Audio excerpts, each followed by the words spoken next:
തുമ്പച്ചെടി. ഈ തുമ്പച്ചെടിക്കാണെങ്കിൽ മുള്ളുണ്ട്, ആടി മുള്ളില്ല അല്ലേ? ഇതിന്റെ പൂ അങ്ങനത്തെ വെളുത്ത കളറ് പൂ അല്ലേ? എന്ത് കളറ് പൂ? വെള്ള. റോസ് ചെടിയോ തുമ്പച്ചെടിയാണ് നമ്മ പറയുന്ന കഥയുടെ പേര്. റോസ് ചെടിയോ തുമ്പച്ചെടിയും. ഒന്ന് പറഞ്ഞേ, റോസ് ചെടിയോ തുമ്പച്ചെടിയും. അപ്പൊ നമ്മുടെ വീട്ടിന്റെ മുറ്റത്ത് എന്തെല്ലാം ഉണ്ട്? റോസ് ചെടിയുണ്ട്, തുമ്പച്ചെടിയുണ്ട്. രണ്ട് ചെടി നല്ല പോലെ പൂവെല്ലാം പിടിച്ച് ഇങ്ങനെ മനോഹരമായി വീട്ടുമുറ്റത്ത് നിൽക്കുന്നത്. അപ്പൊ നമ്മുടെ വീട്ടിൽ നമ്മ എല്ലാരും എന്താണ് പരിചരിക്കുന്നത്? ഈ റോസ് ചെടി നല്ല മണമില്ല, കാണുമ്പോ നല്ല വലുത് കാണുന്നത്. ഇതിനെ മാത്രം നമ്മ എപ്പോഴും നോക്കിക്കൊണ്ടും വെള്ളമൊഴിച്ചോണ്ടും നിൽക്കുന്ന സമയത്ത് നമ്മളെ തുമ്പച്ചെടിക്ക് എന്ത് വന്നു? ദേഷ്യം വന്നു. ആരോട്? റോസ് ചെടിയോട് ദേഷ്യം വന്നു. തുമ്പച്ചെടി റോസ് ചെടിയോട് എന്ത് പറഞ്ഞു? നീ എന്റെ അടുത്ത് നിൽക്കുന്നതല്ലേ എന്നെ ആരും ശ്രദ്ധിക്കാതെ. ആര് പറഞ്ഞു? തുമ്പച്ചെടി പറഞ്ഞല്ലേ? നീ എന്റെ അടുത്ത് നിൽക്കുന്നതല്ലേ എന്നെ ആരും ശ്രദ്ധിക്കാതെ തുമ്പച്ചെടി പറഞ്ഞു. അങ്ങനെ തുമ്പച്ചെടി അങ്ങനെ പറയുമ്പോ എന്തായി? പാവ റോസ് ചെടിക്ക് സങ്കടം വന്നു. റോസ് ചെടി ഇങ്ങനെ കരഞ്ഞ പോലെ വിഷം വെച്ചിട്ട് നിന്നു. അങ്ങനെ നിൽക്കുമ്പോ നമ്മളെ രണ്ടാളും ഇല്ല പൂന്തോട്ടത്തിലേക്ക് ആര് വന്നറിയോ? ഒരാള് വരുന്നുണ്ട്. ഇതാര്? മലവല്ല ഇങ്ങനെ വരുന്നുണ്ട്. ഇടത്തേക്ക് വരുന്നേ നമ്മളെ പൂന്തോട്ടത്തിലേക്ക് വരുന്നുണ്ട്. അങ്ങനെ പൂന്തോട്ടത്തിലേക്ക് വന്ന് ഈ ആടിനെ എന്തിനാ ഫസ്റ്റ് കണ്ടത്?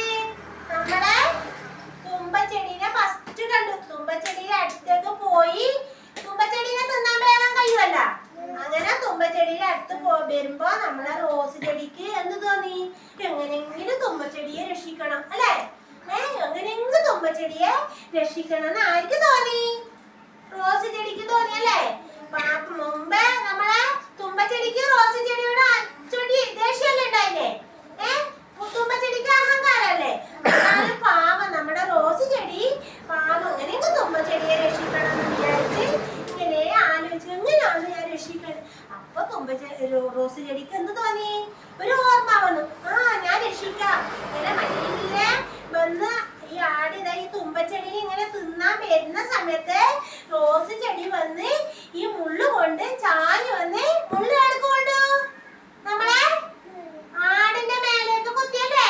ആടിന്റെ ശരീരത്തിലേക്ക് കുത്തി. മുള്ളു കൊണ്ടിട്ടാകുമ്പോ എന്താവും? നിങ്ങൾക്ക് മുള്ളു കൊള്ളുമ്പോ എന്താണ്? വേദനയാണല്ലേ? അപ്പൊ ആടിന് മുള്ളു കൊണ്ടില്ല. അപ്പൊ എന്തായി? ആട് ബേ ബേ എന്ന് പറഞ്ഞ് ഓടിപ്പോയി അല്ലേ? ആട് ബേ ബേ എന്ന് പറഞ്ഞ് ഓടിപ്പോയി. ഓടിപ്പോയി കഴിയുമ്പോ റോസ് ചെടിക്ക് എന്തായി? റോസ് ചെടിക്ക് തുമ്പച്ചെടിക്കോ സന്തോഷായി അല്ലേ? അങ്ങനെ തുമ്പച്ചെടിനെ ആര് രക്ഷിച്ചു? റോസ് ചെടി അല്ലേ? റോസ് ചെടി തുമ്പച്ചെടിയെ രക്ഷിച്ചു. അങ്ങനെ തുമ്പച്ചെടി റോസ് ചെടിയോ പൂന്തോട്ടത്തില് നല്ല മനോഹരമായി നിന്നു. തുമ്പച്ചെടിയിലെ പൂവിന്റെ കളർ എന്തിയാ? വെളുപ്പ്. ഇല എന്ത് കളർ? രണ്ടിന്റെ പച്ച അല്ലേ? ഇലയുടെ കളർ പച്ച. റോസ് ചെടി നല്ല മണമുണ്ടല്ലേ? തുമ്പച്ചെടി മണമില്ല. അപ്പൊ ആരാ നിങ്ങൾക്ക് ഈ കഥയിൽ ഇഷ്ടം? രണ്ട് പൂവിന് ഇഷ്ടാണ്? രണ്ട് പൂവിന് ഇഷ്ടം? ആടിന് ഇഷ്ടാണോ? ആടല്ലേ നമ്മളെ ചെടീനെ തിന്നാൻ വന്നേ? ആടിന് ഇഷ്ടമല്ല അല്ലേ? ആട് നമ്മളെ ചെടീനെ തിന്നാൻ വന്നത്. അതുകൊണ്ട് ആട് നമുക്ക് ഇഷ്ടമല്ല. അപ്പൊ നിങ്ങളുടെ വീട്ടിൽ ഇങ്ങനത്തെ പൂവല്ലേ? പൂവുണ്ടല്ലേ? ഈ കഥ ഇഷ്ടായ? കഥ ഇഷ്ടായ? അപ്പൊ ആരാ കഥ പറഞ്ഞ? തുമ്പപ്പൂവിന് റോസ് ചെടിയിലെ അല്ലേ?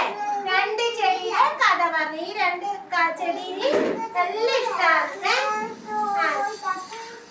റോസിന്റെ കളറ് ചുവപ്പ്, തുമ്പപ്പൂവിന്റെ കളറ് വെളുപ്പ്.